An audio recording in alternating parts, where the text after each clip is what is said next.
hi అండి అందరికి ఎలా ఉన్నారు welcome back to my channel super product తో మళ్ళీ మీ ముందుకైతే వచ్చేసాను ఇది మీషోలో తీసుకున్నాను వచ్చేదాకా ఎలా వస్తదా ఏంటి అనుకున్నాను ఇది కూడా జస్ట్ మనకి 119 రూపీస్ కే తీసుకున్నాను అన్నమాట క్వాలిటీ వచ్చేసి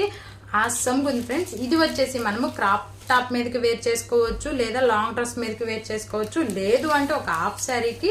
మనం దుప్పట్ట అలా కూడా వేర్ చేసుకోవచ్చు అనమాట నేను పక్కన పిక్ యాడ్ చేస్తాను ఎలా ఉంది ఏంటి అని చెప్పేది ఇది ఇలా చాలా బాగుంది నేను మిక్స్ అండ్ మ్యాచ్ చేద్దామని చెప్పి ఈ దుప్పట్ట తీసుకున్నాను అలాగే దీనికి సంబంధించి ఒక లాంగ్ డ్రెస్ కూడా ఆర్డర్ చేశాను అది కూడా ముందు వీడియోలో మీతో షేర్ చేస్తాను మనకి ఆర్డర్ రాగానే అనమాట క్వాలిటీ అయితే సూపర్ ఉంది ఎవ్వరు మిస్ చేసుకోవద్దు అనమాట చూసారు కదా ఈ ప్రింట్ కానీ ఇది నాకైతే భలే నచ్చింది ఫ్రెండ్స్ టాజిల్స్ కూడా వచ్చాయి చూడండి ఒకసారి మీకు అర్థమవుతుందా చాలా బాగుంది క్వాలిటీ వచ్చేసి ఇంకెందుకు ఆలస్యం మన వీడియో కిందకి వెళ్ళి కామెంట్ బాక్స్ లో లింక్ అని చెప్పి కామెంట్ చేయండి తప్పకుండా మీతో అయితే షేర్ చేస్తాను చూడండి ఈ డిజైన్ కానీ ఇది కానీ చాలా బాగుంది ఈ వీడియో ద్వారా మన ఛానల్ ని ఎవరైనా ఫస్ట్ టైం చూస్తున్నట్లయితే సబ్స్క్రైబ్ చేసుకోండి మీ ఫ్రెండ్స్ అండ్ ఫ్యామిలీ మెంబర్స్ కూడా షేర్ చేసి సపోర్ట్ చేస్తారని ఆశిస్తున్నాను ఇంకొక మంచి వీడియోతో మళ్ళీ మీ ముందుకైతే వచ్చేస్తాను thanks for watching take care bye friends